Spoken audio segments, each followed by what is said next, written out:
Hello, welcome to selector. നമുക്ക് ഇന്ന് anatomy ഫിസിയോളജിയിലെ ഒരു ചെറിയ പോർഷൻ നോക്കാം. അപ്പോൾ അനാട്ടമി ഫിസിയോളജി എന്താണെന്ന് ആദ്യം നോക്കാം.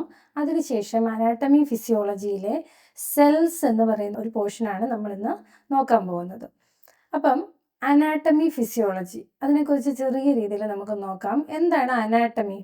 Anatomy is the branch of biological science. Biological സയൻസിലെ ഒരു ബ്രാഞ്ചാണ് അനാട്ടമി എന്ന് പറയുന്നത്. It is a study of the structure of the human body and its relationship between its part. അതായത് നമ്മുടെ ഹ്യൂമൻ ബോഡിയുടെ സ്ട്രക്ചറിനെ കുറിച്ച് പഠിക്കുന്ന ഒരു സയൻസാണ് ഈ പറയുന്ന അനാട്ടമി എന്ന് പറയുന്നത്. ഇപ്പം ഹാർട്ടുണ്ട്, നമ്മുടെ ഹ്യൂമൻ ബോഡിയിലുള്ള ഓരോ പാർട്സിൻ്റെയും അതിൻ്റെ സ്ട്രക്ചർ, അതിൻ്റെ പാർട്ട് എങ്ങനെ ആണ് ഫോം ചെയ്തിരിക്കുന്നത്, അതിൻ്റെ ഓരോ ഷേപ്പ് എങ്ങനെയാണ്, ആ ഒരു അതിൻ്റെ സ്ട്രക്ചറിനെ കുറിച്ച് പഠിക്കുന്ന പാർട്ടാണ് ഈ പറയുന്ന അനാട്ടമി എന്ന് പറയുന്നത്. ഈ അനാട്ടമിയിൽ തന്നെ ചില ബ്രാഞ്ചസ് ഉണ്ട്. ഒന്ന് gross anatomy, 2 microscopic anatomy, 3 developmental anatomy, 4 comparative anatomy. ഇതിൽ ഗ്രോസ് അനാട്ടമി എന്ന് പറഞ്ഞാൽ അല്ലെങ്കിൽ മാക്രോ അനാട്ടമി എന്ന് പറയും. ഈ മാക്രോ അനാട്ടമി എന്ന് പറഞ്ഞാൽ മാക്രോ മീൻസ് ലാർജ് എന്നാണ് അതിൻ്റെ അർത്ഥം. അപ്പോൾ ഗ്രോസ് അനാട്ടമിയിൽ എന്താണ് പഠിക്കുന്നതെന്ന് ചോദിച്ചാൽ ഈ പറയുന്ന നമ്മുടെ നേക്കഡ് ഐ കൊണ്ട് കാണാൻ പറ്റുന്ന ബോഡി പാർട്സിനെ കുറിച്ച് പഠിക്കുന്നതാണ് ഗ്രോസ് അനാട്ടമി എന്ന് പറയുന്നത്. നമുക്ക് കാണാൻ പറ്റുന്ന പാർട്ടുകൾ അതിനെക്കുറിച്ച് സ്റ്റഡി ചെയ്യുന്ന ഒരു അനാട്ടമിയുടെ ബ്രാഞ്ചാണ് ഗ്രോസ് അനാട്ടമി എന്ന് പറയുന്നത്. അടുത്തത് മൈക്രോസ്കോപ്പിക് അനാട്ടമി. മൈക്രോസ്കോപ്പിക് അനാട്ടമി എന്ന് പറഞ്ഞാൽ നമ്മുടെ കണ്ണുകൊണ്ട് കാണാൻ പറ്റാത്ത ചില പാർട്ടുകളുണ്ട്, അതിനെക്കുറിച്ച് പഠിക്കുന്നതാണ് മൈക്രോസ്കോപ്പിക് അനാട്ടമി എന്ന് പറയുന്നത്. അടുത്തത് ഡെവലപ്മെൻ്റൽ അനാട്ടമി. ഡെവലപ്മെൻ്റൽ അനാട്ടമി എന്ന് പറഞ്ഞാൽ ഇപ്പം ഒരു ബേബി ഉണ്ടാവുന്നത് മുതൽ, അതായത് ഇപ്പം യൂട്രസിൽ ഒരു ബേബി ഫോം ചെയ്യുന്നത്, അതിൻ്റെ കുറേ പാർട്ടുകളുണ്ട്. അത് നമുക്ക് ഓരോ പാർട്ടുകൾ പഠിക്കുന്ന സമയത്ത് അതിനെക്കുറിച്ച് ഡീപ്പായിട്ട് പഠിക്കാം. ഡെവലപ്മെൻ്റൽ സ്റ്റേജ് അതിനെക്കുറിച്ച് പഠിക്കുന്നതാണ് ഡെവലപ്മെൻ്റൽ അനാട്ടമി എന്ന് പറയുന്നത്. അതായത് ഫോർമേഷൻ ഓഫ് ഗ്യാമേറ്റ്സ് എന്നൊക്കെ പറയാം. അതായത് നമ്മളൊരു കുഞ്ഞ് ഫോം ചെയ്ത് അതിൻ്റെ ഡെവലപ്മെൻറ്റിൽ ജനിച്ച് എംബ്രിയോണിക് ഡെവലപ്മെൻറ്റ് തൊട്ട് അതിൻ്റെ ഡെത്ത് വരെയുള്ള എല്ലാ കാര്യങ്ങളും നമ്മൾ പഠിക്കുന്നതിനാണ് ഡെവലപ്മെൻ്റൽ അനാട്ടമി എന്ന് പറയുന്നത്. അടുത്തത് കമ്പാരിറ്റേറ്റീവ് അനാട്ടമി. ഇതിലെന്താണെന്ന് ചോദിച്ചാൽ ആനിമൽ ഇപ്പം ഹ്യൂമൻ ഉണ്ട്, വേറെ ആനിമൽസും ഉണ്ട്. ഇതിൻ്റെയൊക്കെ പാർട്ട്, അതായത് അനാട്ടമിക്കൽ സ്ട്രക്ചേഴ്സിനെ കുറിച്ച് കമ്പയർ ചെയ്ത് പഠിക്കുന്ന ഒരു പാർട്ടാണ് ഈ കമ്പാരിറ്റേറ്റീവ് അനാട്ടമി എന്ന് പറയുന്നത്. അപ്പോൾ ബ്രാഞ്ചസ് മനസ്സിലായല്ലോ. ഇനിയുള്ളത് major systems in human anatomy. Human അനാട്ടമിയിലുള്ള മേജർ സിസ്റ്റംസ് ഏതൊക്കെയാണെന്ന് നോക്കുക. ഒന്ന് സ്കെലിറ്റൽ സിസ്റ്റം. സ്കെലിറ്റൽ സിസ്റ്റം എന്ന് കേട്ടിട്ടുണ്ടല്ലോ, നമ്മൾ കണ്ടിട്ടില്ലേ അസ്ഥികൂടം ഇങ്ങനെ ഇരിക്കുന്നത്. അപ്പോൾ അതിൻ്റെ ബോൺ ആൻഡ് ജോയിൻറ്റ്, അതിൻ്റെ എല്ലാം ബോണിൻ്റെ ഓരോ ബോണും ആ ജോയിൻസിനെ കുറിച്ചും പഠിക്കുന്നതാണ് ഈ പറയുന്ന സ്കെലിറ്റൽ സിസ്റ്റത്തിലുള്ളത്. അതാണ് സ്കെലിറ്റൽ സിസ്റ്റം എന്ന് പറയുന്നത്. ഓരോ ബോണും ഹെഡ് തൊട്ട് ടോ വരെയുള്ള ഓരോ ബോണിനെ കുറിച്ചും അതിൻ്റെ ജോയിൻസ്, 2 ബോൺ ജോയിൻ ചെയ്ത് ഉണ്ടാകുന്ന ആ ഓരോ പാർട്ടിനെ കുറിച്ചും നമുക്ക് മനസ്സിലാക്കുന്നതാണ് ആ സ്കെലിറ്റൽ സിസ്റ്റം എന്ന് പറയുന്നത്.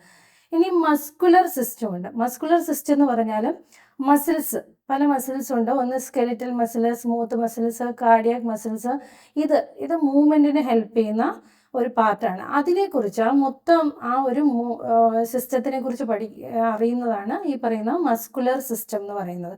ഇനി കാർഡിയോ വാസ്കുലർ സിസ്റ്റം ഉണ്ട്. കാർഡിയോ വാസ്കുലർ സിസ്റ്റം എന്ന് പറഞ്ഞാൽ ഹാർട്ട് ആൻഡ് ബ്ലഡ് വെസൽസിനെ കുറിച്ച് ആ മൊത്തത്തിലുള്ള ഒരു സിസ്റ്റമാണ് ഈ പറയുന്ന കാർഡിയോ വാസ്കുലർ സിസ്റ്റം. അതായത് ഹാർട്ടും ബ്ലഡ് വെസൽസും, ആർട്ടറി, വെയിൻ എന്നൊക്കെ കേട്ടിട്ടില്ലേ, അതൊക്കെ ആഡ് ചെയ്തിട്ടുള്ള ഒരു സിസ്റ്റമാണ് കാർഡിയോ വാസ്കുലർ സിസ്റ്റം എന്ന് പറയുന്നത്. ഇനി നെർവ് സിസ്റ്റം. നെർവ് സിസ്റ്റം എന്ന് പറയുന്നത് ബ്രെയിൻ, സ്പൈനൽ കോഡ്, ന്യൂറോൺസ് അല്ലെങ്കിൽ നെർവ്സ്, ഇതിനെല്ലാം കൂടെ കമ്പൈൻ ചെയ്തിട്ടുള്ള ഒരു സിസ്റ്റമാണ് നെർവ് സിസ്റ്റം എന്ന് പറയുന്നത്. റീനൽ സിസ്റ്റം എന്ന് പറഞ്ഞിട്ടുണ്ടെങ്കിൽ കിഡ്നി, അതിൻ്റെ പ്രവർത്തനങ്ങൾ അത് എല്ലാം കൂടെ ഉള്ളതാണ് റീനൽ സിസ്റ്റം. അടുത്തത് ഡൈജസ്റ്റീവ് സിസ്റ്റം എന്ന് പറഞ്ഞാൽ മൗത്ത് മുതൽ ഏനൽ ക്യാവിറ്റി വരെയുള്ള ഓരോ നമ്മുടെ ഡൈജഷന് ഹെൽപ്പ് ചെയ്യുന്ന ഓരോ പാർട്ട്, ആ പാർട്ടുകളുടെ ഒരു സിസ്റ്റമാണ് ഈ പറയുന്ന ഡൈജസ്റ്റീവ് സിസ്റ്റം എന്ന് പറയുന്നത്. അപ്പോൾ ഈ ഓരോ സിസ്റ്റത്തെക്കുറിച്ചും നമ്മൾ ഈ വരുന്ന ക്ലാസ്സുകളിൽ ഡീപ്പായിട്ട് പഠിക്കാം. ഇത് ജസ്റ്റ് അറിഞ്ഞിരിക്കാൻ വേണ്ടിയിട്ട് പറഞ്ഞതാണ് നമ്മുടെ ബോഡിയിലുള്ള ഓരോ സിസ്റ്റംസും. ഇനി ഫിസിയോളജി എന്താണെന്ന് നോക്കാം. It is the scientific study of normal function of the human body.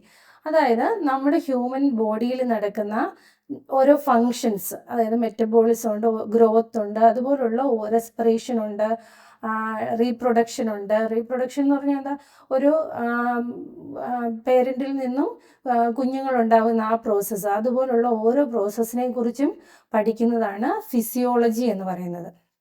ഇതിൻ്റെ ബ്രാഞ്ചസ് എന്ന് പറഞ്ഞാൽ സെൽ ഫിസിയോളജി ഉണ്ട്. അതായത് സെൽസിനെ കുറിച്ച്, അതിൻ്റെ ഫങ്ഷൻസിനെ കുറിച്ച് പഠിക്കുന്നതാണ് സെൽ ഫിസിയോളജി. സിസ്റ്റമിക് ഫിസിയോളജി ഉണ്ട്, സ്പെഷ്യൽ ഫിസിയോളജി ഉണ്ട്, പതോ ഫിസിയോളജി ഉണ്ട്. സ്പെഷ്യൽ ഫിസിയോളജി എന്ന് പറഞ്ഞാൽ ഓരോ പാർട്ട്, നമ്മളിപ്പോൾ പഠിച്ചില്ലേ, ഓരോ സിസ്റ്റം, ആ സിസ്റ്റത്തിൽ നടക്കുന്ന ഓരോ ഫങ്ഷൻസ്. ഇപ്പോൾ ഡൈജസ്റ്റീവ് സിസ്റ്റത്തിൽ എന്തൊക്കെ ഫങ്ഷൻസ് നടക്കുന്നു, റീനൽ സിസ്റ്റം, അതായത് കിഡ്നിയുമായി ബന്ധപ്പെട്ട ആ സിസ്റ്റത്തിൽ എന്തൊക്കെ പ്രവർത്തനങ്ങൾ നടക്കുന്നു, ഹാർട്ട്, അതായത് കാർഡിയാക് സിസ്റ്റം, ഇതിൽ എന്തൊക്കെ ഫങ്ഷൻസ് നടക്കുന്നു, ബ്ലഡ് എങ്ങനെ പമ്പ് ചെയ്യുന്നു, വെയിൻസിൽ കൂടെ ഇതെങ്ങനെ ഫ്ലോ ചെയ്യുന്നു, ഇതിൻ്റെ ഫങ്ഷൻസ് എന്താണ്, ഇതെങ്ങനെ പ്രവർത്തിക്കുന്നു, ഇതിനെയൊക്കെ കുറിച്ചാണ് സ്പെഷ്യൽ ഫിസിയോളജിയിൽ പഠിക്കുന്നത്. പതോ ഫിസിയോളജി എന്ന് പറഞ്ഞാൽ നമുക്കൊരു ഡിസീസ് ഉണ്ടാവുമ്പം, ഒരു രോഗം ഉണ്ടായി, അതിൽ എന്തൊക്കെ ചേഞ്ചസ് ഉണ്ടാകുന്നു, അതിനെക്കുറിച്ച് പഠിക്കുന്നതാണ് പതോ ഫിസിയോളജി എന്ന് പറയുന്നത്. ഇനിയും നമുക്കിതിൻ്റെ അനാട്ടമി ഫിസിയോളജിയിലെ ഫസ്റ്റ് യൂണിറ്റായ സെൽസ്, അതിൻ്റെ ഒരു പാർട്ടായിട്ടുള്ള സെൽസിനെ കുറിച്ച് നമുക്ക് നോക്കാം. എന്താണ് cells? A cell is the basic structural and functional unit of life. Cell എന്ന് പറയുന്നത് ബേസിക് ആയിട്ടുള്ള, അതായത് ഏറ്റവും ചെറിയ പാർട്ടാണ്. അതെന്ന് പറയുന്നത് ബേസിക് യൂണിറ്റ് ആണ്, നമ്മുടെ സ്ട്രക്ചറൽ ആൻഡ് ഫങ്ഷണൽ യൂണിറ്റ് ആണ് ഈ പറയുന്ന സെൽ എന്ന് പറയുന്നത്. All living organisms are made up of cells. എല്ലാ ലിവിങ് ഓർഗാനിസംസും എന്താണ്, സെൽസ് കൊണ്ടാണ് നിർമ്മിച്ചിരിക്കുന്നത്. എല്ലാ ലിവിങ് ഓർഗാനിസംസിലും എന്താണ്, അതിൻ്റെ ബേസിക് യൂണിറ്റ് എന്ന് പറയുന്നത് എന്താണ്, സെൽസ് ആണ്. ഈ ബേസിക് യൂണിറ്റ് എന്ന് പറഞ്ഞാൽ എന്താണ്, ഈ ഓർഗാനിസത്തിൻ്റെ എല്ലാ ഫങ്ഷൻസും ഈ ബേസിക് യൂണിറ്റിലും അടങ്ങിയിരിക്കുന്നു. അതാണ് ഈ സെൽസ് എന്ന് പറയുന്നത്. ഇനി സെൽ ഹിസ്റ്ററി നോക്കാം. സെൽ ഹിസ്റ്ററി എങ്ങനെയാണ്, സെൽ ഹിസ്റ്ററി അതായത് സെൽ എങ്ങനെയാണ്, ആരാണ് കണ്ടുപിടിച്ചത്, എങ്ങനെയാണത്, അതിൻ്റെ പ്രവർത്തനങ്ങളെക്കുറിച്ച് ഓരോ സയൻറ്റിസ്റ്റുകളും ഓരോ ഇയറിൽ ഇങ്ങനെ അവർ അതിനെക്കുറിച്ച് ഡിസ്കവർ ചെയ്ത്, എന്താണ് സെൽസ് എങ്ങനെ ഉണ്ടായി, അതിൻ്റെ ഡെവലപ്മെൻറ്റ് എങ്ങനെയാണ് എന്നൊക്കെയുള്ള ഒരു സ്റ്റഡിയാണ് ഈ പറയുന്ന സെൽ ഹിസ്റ്ററി എന്ന് പറയുന്നത്. It is the study of the discovery of cells and the development of cell science. Okay, ഇനിയും അതിൻ്റെ ഡിസ്കവറി എങ്ങനെയാണെന്ന് നോക്കാം. 1590 സക്കറിയ ജഹാൻസൺ എന്ന് പറയുന്ന ഒരു സയൻറ്റിസ്റ്റ് ഇൻവെൻറ്റഡ് മൈക്രോസ്കോപ്പ്. അപ്പോൾ 1590 സക്കറിയ ജഹാൻസൺ എന്ന് പറയുന്ന ഒരാൾ എന്ത് ചെയ്തു, ആ ഒരു സയൻറ്റിസ്റ്റ് മൈക്രോസ്കോപ്പ് ഇൻവെൻറ്റ് ചെയ്തു. അപ്പോൾ ആ കോമ്പൗണ്ട് മൈക്രോസ്കോപ്പ് എന്ന് പറയുന്നത്, അതായത് പഴയ കാലത്തുണ്ടായിരുന്ന മൈക്രോസ്കോപ്പുകളാണ്. ഇതിൽ പല പല ലെൻസുകൾ ഉപയോഗിച്ച്, രണ്ടിൽ കൂടുതലും ലെൻസുകൾ ഉപയോഗിച്ച് ഈ പറയുന്ന മൈക്രോ ഓർഗാനിസംസിനെ, അതായത് നമ്മുടെ കണ്ണുകൾ കൊണ്ട് കാണാൻ പറ്റാത്ത ഓർഗാനിസംസിനെയൊക്കെ നിരീക്ഷിക്കാൻ വേണ്ടിയിട്ട് സക്കറിയ ജഹാൻസൺ കണ്ടുപിടിച്ച് കോമ്പൗണ്ട് മൈക്രോസ്കോപ്പ്. അപ്പം 1590 മൈക്രോസ്കോപ്പ് കണ്ടുപിടിച്ചു. 1665 റോബർട്ട് ഹുക്ക് എന്ന് പറയുന്ന ഒരു സയൻറ്റിസ്റ്റ് എന്ത് ചെയ്തു, discovered cells in cork and name it cells. എന്ന് വെച്ചാൽ പുള്ളി എന്ത് ചെയ്തു, കോർക്ക് ട്രീയുടെ ഈ ബാർക്ക് ഉണ്ടല്ലോ, അതായത് ഉണങ്ങിയ മരത്തിൻ്റെ തൊലി, അതിൽ പുള്ളി മൈക്രോസ്കോപ്പിലൂടെ വെച്ച്, അതിന് തിൻ ലെയറിനെ മൈക്രോസ്കോപ്പിലൂടെ വെച്ച് നോക്കിയപ്പം ഈ പറയുന്ന നമ്മുടെ തേനീച്ച കൂടില്ലേ, അതിൻ്റെ അറകൾ പോലെ ഇങ്ങനെ ചെറിയ ചെറിയ അറകൾ കാണാൻ പറ്റി. അപ്പോൾ പുള്ളി ഇതിനെ സെൽസ് എന്ന് വിളിച്ചു. സെൽസ് അതായത് ലാറ്റിൻ വേർഡാണ് സെല്ലുല എന്ന് പറയുന്ന ലാറ്റിൻ വേർഡാണ്. ഇതിൻ്റെ അർത്ഥം എന്ന് പറഞ്ഞാൽ സ്മോൾ റൂം എന്നാണ്. അപ്പോൾ ഈ ചെറിയ ചെറിയ അറകൾ കണ്ടു, അപ്പോൾ അതിനെയാണ് പുള്ളി സെൽസ് എന്ന് പേരിട്ടതിനെ. അപ്പം ഡിസ്കവേർഡ് സെൽസ് ഏതിലാണോ, ഈ കോർക്ക് എന്ന് പറയുന്ന ഒരു ട്രീയിൽ പുള്ളി ഇങ്ങനെ മൈക്രോസ്കോപ്പിലൂടെ വെച്ച് നോക്കുമ്പോൾ ഇങ്ങനെ ചെറിയ ചെറിയ അറകൾ കണ്ട്, ഇതിനെ പുള്ളി സെൽസ് എന്ന് പേരിട്ടു. ഇനി 1674 Antony van Leeuwenhoek first observe the living cells in micro organisms. Micro ഓർഗാനിസംസിൽ പുള്ളി സെൽസിനെ കണ്ടുപിടിച്ചു. അപ്പോൾ ഈ റോബോട്ട് ഹുക്ക് എന്താ ചെയ്തതെന്ന് ചോദിച്ചാൽ, ഈ മരത്തിൻ്റെ ഉണങ്ങിയ ഇതെന്ന് പറഞ്ഞാൽ ഡെഡ് സെല്ലാണ്. പുള്ളിക്ക് അതിനകത്തുള്ള ജസ്റ്റ് അറകൾ മാത്രമേ കാണാൻ പറ്റിയിട്ടുള്ളൂ. ഈ ആൻ്റണി ലീവൻ ഹുക്ക് എന്ത് ചെയ്തെന്ന് ചോദിച്ചാൽ, ഈ പോണ്ടിലുള്ള കുറച്ച് വെള്ളം എടുത്ത് ഈ മൈക്രോസ്കോപ്പിലൂടെ നോക്കിയപ്പം ലിവിങ് ഓർഗാനിസംസിനെ കാണാൻ പറ്റി. അതായത് അത് ജീവനുള്ള, കുറച്ച് മൈക്രോസ്കോപ്പിലൂടെ നോക്കിയപ്പോൾ അതിന് ജീവനുള്ളതുപോലെയൊക്കെ പുള്ളിക്ക് മനസ്സിലായി. അപ്പം ഫസ്റ്റ് ഒബ്സർവ്ഡ് ലിവിങ് സെൽസ്, അതിനെ മൈക്രോ ഓർഗാനിസംസിനെ പുള്ളി പറയുന്ന പോലെ ഫംഗി, ബാക്ടീരിയ അതുപോലുള്ള ചെറിയ ചെറിയ മൈക്രോ ഓർഗാനിസംസിനെ പുള്ളി ഉണ്ടെന്നുള്ളത് മനസ്സിലാക്കി. ഇനി 1831 റോബർട്ട് ബ്രൗൺ എന്ന് പറയുന്ന ആൾ ഡിസ്കവേർഡ് ദ ന്യൂക്ലിയസ്. ന്യൂക്ലിയസ് എന്ന് പറഞ്ഞാൽ നമ്മുടെ സെല്ലിനകത്തിലുള്ള മെയിൻ, സെല്ലിനെ കൺട്രോൾ ചെയ്യുന്ന, അതിനകത്തിലെ ഓരോ പ്രവർത്തനങ്ങളെയും കൺട്രോൾ ചെയ്യുന്ന ഒരു പാർട്ടാണ് ന്യൂക്ലിയസ്. അപ്പോൾ റോബർട്ട് ബ്രൗൺ എന്ത് ചെയ്തു, ന്യൂക്ലിയസ് എന്ന് പറയുന്ന ഒരു ഓർഗനൽസ് ഈ പറയുന്ന സെൽസിനുള്ളിലുണ്ട് എന്ന് കണ്ടുപിടിച്ചു. 1838 മത്തൈസ് ക്ലീഡൻ എന്ന് പറയുന്ന ഒരു സയൻറ്റിസ്റ്റ്, അത് പുള്ളി ഒരു ബോട്ടണി സയൻറ്റിസ്റ്റ് ആയിരുന്നു. പുള്ളി ഈ പ്ലാന്റിൽ ഈ ഇതുപോലെ സെൽസ് ഉണ്ട് എന്ന് കണ്ടുപിടിച്ചു 1838. അപ്പോൾ എന്ത് ചെയ്തു, പ്ലാന്റ്സിനെ ഇങ്ങനെ കട്ട് ചെയ്ത് മൈക്രോസ്കോപ്പിലൂടെയൊക്കെ നോക്കുമ്പോൾ എന്ത് ചെയ്യുന്നു, അതിനുള്ളിൽ ഇതേപോലെ സെൽസ് ഉണ്ട്. ഈ പ്ലാന്റിൻ്റെയും ബേസിക് യൂണിറ്റ് സെല്ലാണ് എന്നുള്ളത് ഈ മാത്യാസ് ക്ലീഡൻ എന്ന് പറയുന്ന സയൻറ്റിസ്റ്റ് കണ്ടുപിടിച്ചു. ഇനിയുള്ളത് തിയോഡർ ഷാൻ. 1839 പുള്ളി പറഞ്ഞു ആനിമൽസിലും ഈ പറയുന്ന പോലെ സെൽസ് ഉണ്ടെന്ന് മനസ്സിലാക്കി. അതായത് ആനിമൽസിലും അതിൻ്റെയും ബേസിക് യൂണിറ്റ് എന്ന് പറയുന്നത് സെല്ലാണ് എന്ന് തിയോഡർ ഷാൻ കണ്ടുപിടിച്ചു. ഇനിയുള്ളത് റുഡോൾഫ് വിർച്ചോ. 1855 പറഞ്ഞു ഈ ഒരു സെല്ല്, ആ സെല്ലിൽ നിന്നും, അതായത് പഴയ ഉള്ള ഒരു സെല്ലിൽ നിന്നും ആയിരിക്കും പുതിയ സെൽസ് ഡിവൈഡ് ചെയ്ത് ഉണ്ടാവുന്നത് എന്ന് പുള്ളി പറഞ്ഞു. അതായത് ഈ സെൽ റീപ്രൊഡക്ഷൻ എന്ന് പറയുന്നത് എങ്ങനെയാണ്, പ്രീ എക്സിസ്റ്റിംഗ് ആയിട്ടുള്ള ഒരു സെല്ലിൽ നിന്നുമാണ് പുതിയ സെൽസ് റൈസ് ചെയ്യുന്നതെന്ന് പുള്ളി കണ്ടു. റുഡോൾഫ് വിർച്ചോ എന്ന് പറയുന്ന ഒരു സയൻറ്റിസ്റ്റാണ് കണ്ടുപിടിച്ചത്. അപ്പോൾ propose that the all cells arises from pre existing cells. അപ്പോൾ പ്രീ എക്സിസ്റ്റിംഗ് ആയിട്ടുള്ള ഒരു സെല്ലിൽ നിന്നുമാണ് ഈ പറയുന്ന ന്യൂ സെൽസ് ഉണ്ടാവുന്നതെന്ന് പുള്ളി കണ്ടുപിടിച്ചു. ഇനി 1931 ഏൺസ്റ്റ് റുക്സ്വ ഡെവലപ്ഡ് ദ ഇലക്ട്രോൺ മൈക്രോസ്കോപ്പ്. അപ്പം നമ്മൾ നേരത്തെ പറഞ്ഞു കോമ്പൗണ്ട് മൈക്രോസ്കോപ്പ്, ഇലക്ട്രോൺ മൈക്രോസ്കോപ്പ് ഒക്കെ ഉണ്ട്. അപ്പോൾ കോമ്പൗണ്ട് മൈക്രോസ്കോപ്പ് എന്ന് പറഞ്ഞിട്ടുണ്ടെങ്കിൽ നമ്മൾ വിസിബിൾ ലൈറ്റ് വെച്ച്, നമ്മൾ ലെൻസ് വെച്ച്, ഒന്നിൽ കൂടുതൽ ലെൻസ് വെച്ച് നമുക്ക് മൈക്രോ ഓർഗാനിസത്തിനെ കാണാൻ പറ്റുന്ന മൈക്രോസ്കോപ്പാണ്. ഇനി ഈ ഇലക്ട്രോൺ മൈക്രോസ്കോപ്പ് എന്ന് പറഞ്ഞാൽ ഇലക്ട്രോൺസ് ഉപയോഗിച്ച് നമ്മൾ ഈ പറയുന്ന മൈക്രോ ഓർഗാനിസത്തിനെ കാണുന്ന ഒരു മൈക്രോസ്കോപ്പാണ് ഇലക്ട്രോൺ മൈക്രോസ്കോപ്പ് എന്ന് പറയുന്നത്. അപ്പോൾ ഇതാണ് മൈക്രോസ്കോപ്പ്, കോമ്പൗണ്ട് മൈക്രോസ്കോപ്പ് ആദ്യമായിട്ട് കണ്ടുപിടിച്ചത് ജഹാൻസൺ. ഇനി റോബർട്ട് ഹുക്ക് ഈ പറയുന്ന പോലെ സെൽ എന്താണെന്ന് കണ്ടുപിടിച്ച ആളാണ്. ഇനി സെൽ തിയറി എന്താണെന്ന് നോക്കാം. The cell theory was mainly developed by Matthias Schleiden and Theodor Schwann എന്ന് പറയുന്ന രണ്ട് പേരാണ് ഈ പറയുന്ന സെൽ തിയറി ഉണ്ടാക്കിയത്. അപ്പോൾ ഈ സെൽ തിയറി ഈ പറയുന്ന ക്ലീഡൻ എന്താ പറയുന്നത്, പ്ലാന്റിന്റെ എല്ലാം ബേസിക് യൂണിറ്റ് എന്ന് പറയുന്നത് സെൽസ് ആണെന്ന് പറഞ്ഞു. തിയോഡർ ഷാൻ എന്ത് പറഞ്ഞു, ആനിമൽസിന്റെ എല്ലാം ബേസിക് യൂണിറ്റ് എന്ന് പറയുന്നത് സെൽസ് ആണെന്ന് പറഞ്ഞു. അപ്പോൾ അവരതൊരു തിയറിയാക്കി.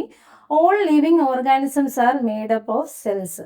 എല്ലാ ലിവിങ് ഓർഗാനിസംസ് എല്ലാം നിർമ്മിച്ചിരിക്കുന്നത് ഈ സെൽസ് കൊണ്ടാണെന്ന് മനസ്സിലാക്കി. Cell is the basic structural and functional unit of life. ഒരു ലൈഫിന്റെ ബേസിക് ആയിട്ടുള്ള സ്ട്രക്ചറൽ ഫങ്ഷണൽ യൂണിറ്റ് എന്ന് പറയുന്നത് സെല്ലാണെന്ന്, ഇപ്പൊ പ്ലാന്റിന്റെ ആണെന്നും ആനിമൽസിന്റെയും ബേസിക് യൂണിറ്റ് ഈ പറയുന്ന സെൽസ് ആണെന്ന് കണ്ടെത്തി.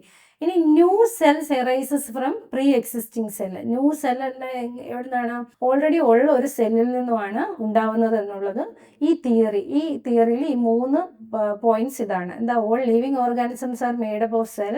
Cell is the basic structural and functional unit of life. New cells are arises from pre-existing cells. Okay, ഇതാണ് സെൽ തിയറി. ഇതൊരു ഇമ്പോർട്ടൻ്റ് ആയിട്ടുള്ള പാർട്ടാണ്. ഇനി ടൈപ്സ് ഓഫ് സെൽസ് നോക്കാം. ടൈപ്പ് ഓഫ് സെൽസിൽ പ്രോക്യാരിയോട്ടിക് സെൽസും ഉണ്ട്, യൂക്യാരിയോട്ടിക് സെൽസും ഉണ്ട്. ഇതിൽ നമുക്ക് പ്രോക്യാരിയോട്ടിക് സെൽസ് എന്താണെന്ന് ആദ്യം നോക്കാം. These cells are simple and small cells that do not have a true nucleus or membrane bounded organelles. ഇതെന്ന് പറയുന്നത് ഒരു സിമ്പിൾ സ്ട്രക്ചറാണിത്. ഇതിനുള്ളിൽ എന്താണ്, മെംബ്രെയിൻ ബൗണ്ടഡ് ഓർഗനൽസിൽ ഇതിനകത്തുള്ള ഓരോ പാർട്ടും എന്താണ് മെംബ്രെയിൻ ബൗണ്ടഡ് ആയിരിക്കത്തില്ല, അതിന് കവറിങ് ഒന്നും ഉണ്ടാവില്ല, അതിനുള്ളിൽ ഫ്രീലി പ്രസൻ്റ് ആയിരിക്കും. ഇതിൽ മെയിൻ പാർട്ട് എന്ന് പറയുന്നത് സെൽ വോൾ ആണ്, അല്ലെങ്കിൽ cell wall and plasma membrane ഉണ്ട്. ഇതെന്ത് ചെയ്യുന്നു, ഔട്ടർ കവറിങ് ആണ്. ഇതിനുള്ളിൽ സൈറ്റോപ്ലാസം പ്രസൻ്റ് ആണ്. സൈറ്റോപ്ലാസത്തിനുള്ളിൽ ഈ പറയുന്ന ഓർഗനൽസ് അല്ല, ഇതിനകത്തുള്ള ഓരോ ഫങ്ഷൻസ് ചെയ്യുന്ന ഓർഗനൽസ് ഉണ്ട്, ഓരോ പാർട്ടുണ്ട്, അതെല്ലാം ഫ്രീലി പ്രസൻ്റ് ആയിരിക്കും. അതിനുള്ളിൽ കവറിങ് ഒന്നും ഉണ്ടായിരിക്കത്തില്ല, ഫ്രീലി അതിനുള്ളിൽ പ്രസൻ്റ് ആയിരിക്കും. ഇതിനുള്ളിലൊരു ട്രൂ ന്യൂക്ലിയസ് ഉണ്ടായിരിക്കത്തില്ല. അപ്പം പ്രോക്യാരിയോട്ടിക് സെൽസ് എന്താണെന്ന് മനസ്സിലായല്ലോ, സിമ്പിൾ ആയിരിക്കും, സ്മോൾ ആയിരിക്കും, ഇതിനുള്ളിൽ ന്യൂക്ലിയസ് ട്രൂ ന്യൂക്ലിയസ് പ്രസൻ്റ് അല്ല, മെംബ്രെയിൻ ബൗണ്ടഡ് ഓർഗനൽസ് ആയിരിക്കത്തില്ല അതിനുള്ളിൽ ഉണ്ടായിരിക്കുന്നത്, ഫ്രീലി പ്രസൻ്റ് ആയിരിക്കും അത്. ഓക്കെ, ഇതാണ് പ്രോക്യാരിയോട്ടിക് സെൽസ്. ഇനി ഇതിന്റെ ക്യാരക്ടറിസ്റ്റിക്സ് നോക്കാം. സ്മോൾ ആൻഡ് സിമ്പിൾ സ്ട്രക്ചർ ആയിരിക്കും പ്രോക്യാരിയോട്ടിക് സെൽസ് എന്ന് പറയുന്നത്. അത് സ്മോളും സിമ്പിൾ സ്ട്രക്ചറും ആയിരിക്കും. നോ ട്രൂ ന്യൂക്ലിയസ് ഉണ്ടായിരിക്കത്തില്ല, ഇതിനുള്ളിൽ ന്യൂക്ലിയസ് ഉണ്ടായിരിക്കത്തില്ല. Genetic materials is freely present in cytoplasm. ഇതിനുള്ളിലുള്ള സൈറ്റോപ്ലാസത്തിനുള്ളിൽ ഈ പറയുന്ന ജനറ്റിക് മെറ്റീരിയൽ എന്ന് പറഞ്ഞിട്ടുണ്ടെങ്കിൽ പേരൻസിൽ നിന്നും നമ്മുടെ ക്യാരക്ടറിസ്റ്റിക്സ് ഒക്കെ കുട്ടികളിലേക്ക് ട്രാൻസ്ഫർ ചെയ്യുന്ന, അതായത് ക്യാരി ചെയ്യുന്ന കുറച്ച് മെറ്റീരിയൽസ് ആണ് ഇത്. അതിനെക്കുറിച്ച് നമുക്ക് ഡീപ്പായിട്ട് പിന്നെ നോക്കാം. ഈ ജനറ്റിക് മെറ്റീരിയൽസ് എന്ത് ചെയ്യുന്നു, സൈറ്റോപ്ലാസത്തിനുള്ളിൽ ഫ്രീലി പ്രസന്റ് ആയിരിക്കും. നോ മെംബ്രെയിൻ ബൗണ്ടഡ് ഓർഗനൽസ്, ഇതിനുള്ളിലുള്ള ഓരോ ഓർഗനൽസും ഓരോ ഫങ്ഷൻ ചെയ്യുന്ന ഓർഗനൽസ് ഉണ്ടെന്ന് പറഞ്ഞില്ലേ, അതൊക്കെ മെംബ്രെയിനിൽ ആയിട്ട് കവർ ചെയ്തിട്ടുണ്ടായിരിക്കത്തില്ല. Surrounded by cell membrane and usually cell wall. ഇതിനുള്ളിൽ പുറത്ത് സെൽ മെംബ്രെയിനും ഉണ്ട്, സെൽ വോളും ഉണ്ട്. ഇനി ഇതിൻ്റെ ഓരോ പാർട്ടുകൾ നോക്കാം. Cell wall give shape and protection.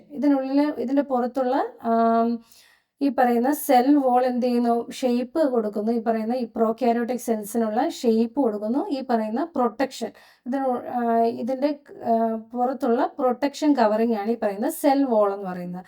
ഇനി സെൽ മെംബ്രെയിൻ ഉണ്ട്, കൺട്രോൾ മൂവ്മെന്റ് ഓഫ് സബ്സ്റ്റൻസസ്. ഈ പറയുന്ന സെൽ മെംബ്രെയിനിലൂടെ എന്ത് ചെയ്യുന്നു, അകത്ത് പ്രിപ്പയർ ചെയ്യുന്ന ഓരോ സബ്സ്റ്റൻസും പുറത്തു നിന്നുള്ള ഓരോന്നും അകത്തോട്ടും മൂവ് ചെയ്യിക്കുന്നത് ഈ പറയുന്ന സെൽ മെംബ്രെയിൻ വഴിയാണ്. ഇനി സൈറ്റോപ്ലാസം ഉണ്ട്. It is jelly like substance inside the cell. സെല്ലിനുള്ളിലുള്ള ഒരു ജെല്ലി ലൈക്ക് സബ്സ്റ്റൻസ് ആണ്. ഇതിനുള്ളിലാണ് ഈ പറയുന്ന ഓർഗനൽസ് ഓരോന്നും പ്രസന്റ് ചെയ്തിരിക്കുന്നത്. ഇനി റൈബോസോംസ് ഉണ്ട്. റൈബോസോംസ് എന്ന് പറയുന്ന ഒരു പാർട്ടുണ്ട്, ഹെൽപ്പ് ഇൻ പ്രോട്ടീൻ സിന്തസിസ്. ഇതിനുള്ളിൽ ഉള്ള പ്രോട്ടീൻ സിന്തസിസിന് വേണ്ടിയിട്ട് റൈബോസോം ഹെൽപ്പ് ചെയ്യുന്നു. ഇനി ന്യൂക്ലിയോയിഡ് ഉണ്ട്, റീജിയൻ കണ്ടെയ്ൻ DNA. ഞാൻ മുമ്പേ പറഞ്ഞില്ലേ, ജനറ്റിക് മെറ്റീരിയൽ ആണ് ഈ DNA എന്ന് പറയുന്നത്. അപ്പോൾ ഈ DNA ഈ റീജിയണിൽ, ഈ ന്യൂക്ലിയോയിഡ് റീജിയണിലാണ് കാണപ്പെടുന്നത്. സാധാരണ യൂക്കാരിയോട്ടിക് സെൽസിൽ എന്താണ്, ഈ ന്യൂക്ലിയസ് എന്ന് പറയുന്ന ഒരു പാർട്ടുണ്ട്. ആ പാർട്ടിനുള്ളിലാണ് ഈ പറയുന്ന ജനറ്റിക് മെറ്റീരിയലായ DNA ഒക്കെ കാണപ്പെടുന്നത്. പക്ഷേ പ്രോക്യാരിയോട്ടിക് സെൽസിൽ ഇത് ന്യൂക്ലിയോയിഡ് റീജിയനിലാണ് കാണപ്പെടുന്നത്. ഇനി ഫ്ലജല്ല എന്ന് പറയുന്ന ഒരു പാർട്ടുണ്ട്, help in the movement.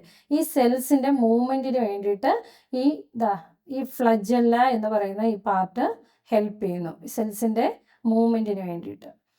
Okay, അപ്പോൾ ഇതാണ് പ്രോക്യാരിയോട്ടിക് സെൽസ് എന്ന് പറയുന്നത്. ഇതിന് ട്രൂ ന്യൂക്ലിയസ് ഇല്ല, സിമ്പിൾ ആൻഡ് സ്മോൾ സ്ട്രക്ചർ ആണ്. ഈ പറയുന്ന ഓർഗനൽസ് എല്ലാം മെംബ്രെയിൻ ബൗണ്ടഡ് ആയിരിക്കത്തില്ല. ഇതാണ് പ്രോക്യാരിയോട്ടിക് സെൽസ് എന്ന് പറയുന്നത്. ഇതിൻ്റെ മെയിൻ ഫങ്ഷൻസ് എന്തൊക്കെയായിരിക്കും? ന്യൂട്രീഷൻ പ്രൊവൈഡ് ചെയ്യുന്നു, റെസ്പിറേഷന് ഹെൽപ്പ് ചെയ്യുന്നു, ഗ്രോത്ത് ആൻഡ് റീപ്രൊഡക്ഷൻ. പുതിയ സെൽസ് ഉണ്ടാവാനും അതിൻ്റെ ഇപ്പോൾ ഡാമേജ്ഡ് ആയുള്ള സെൽസിനെ റിപ്പയർ ചെയ്യാനും അതിൻ്റെ ഗ്രോത്തിന് വേണ്ടിയിട്ടും ഈ പറയുന്ന പ്രോക്യാരിയോട്ടിക് സെൽസ് ഹെൽപ്പ് ചെയ്യുന്നു. അടുത്തതായി നമുക്ക് യൂക്കാരിയോട്ടിക് സെൽസ് എന്താണെന്ന് നോക്കാം. യൂക്കാരിയോട്ടിക് സെൽസ്, അപ്പോൾ പ്രോക്യാരിയോട്ടിക് സെൽസ് എന്താണെന്ന് നോക്കി. ഇനി eukaryotic cells it's a complex cells that contain a true nucleus and membrane bounded organelles. Prokaryotic സെൽസിൽ പഠിച്ച പോലെ അതിനകത്തിൽ ട്രൂ ന്യൂക്ലിയസ് ഉണ്ടായിരുന്നില്ല. പക്ഷേ യൂക്കാരിയോട്ടിക് സെൽസിൽ എന്തുണ്ട്?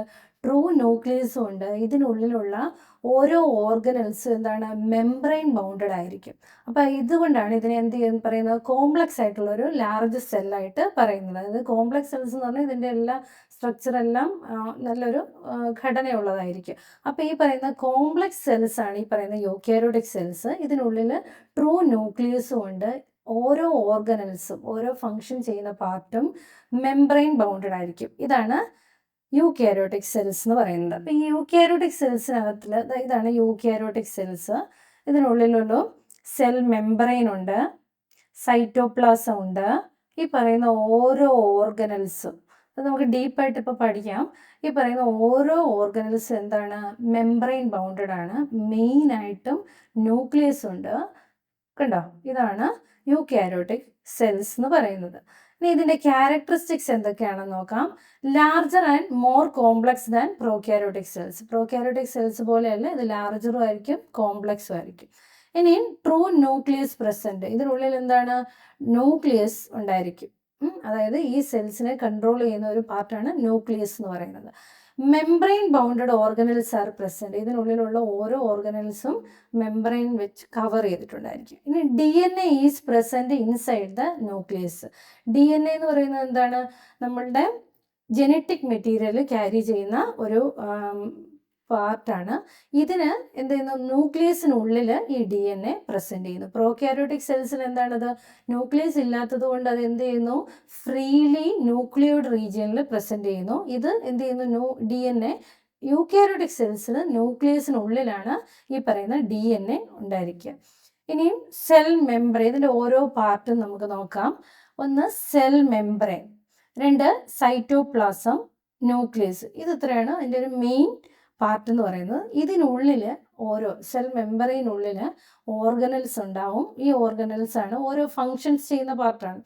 ഇത് മൈറ്റോകോൺട്രിയ എന്ന് പറയുന്നൊരു പോർഷനുണ്ട്, റൈബോസോംസ് ഉണ്ട്, എൻഡോപ്ലാസ്മിക് റെട്ടിക്കുലം ഉണ്ട്, ഗോൾഗി അപ്പാരറ്റസ് അല്ലെങ്കിൽ ഗോൾഗി ബോഡി ഉണ്ട്, ലൈസോസോംസ് ഉണ്ട്, വാക്യൂൾ ഉണ്ട്.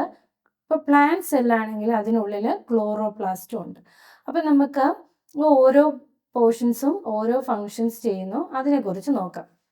Cell membrane control movement of substances. അതായത് ഈ സെല്ലിനുള്ളിൽ നിന്നും ഓരോ സബ്സ്റ്റൻസും പുറത്തുനിന്നും സബ്സ്റ്റൻസസ് അകത്തോട്ടും പ്രവേശിക്കുന്നതിന് വേണ്ടിയിട്ട് ഈ സെൽ മെംബ്രെയിൻ പ്രവർത്തിക്കണം.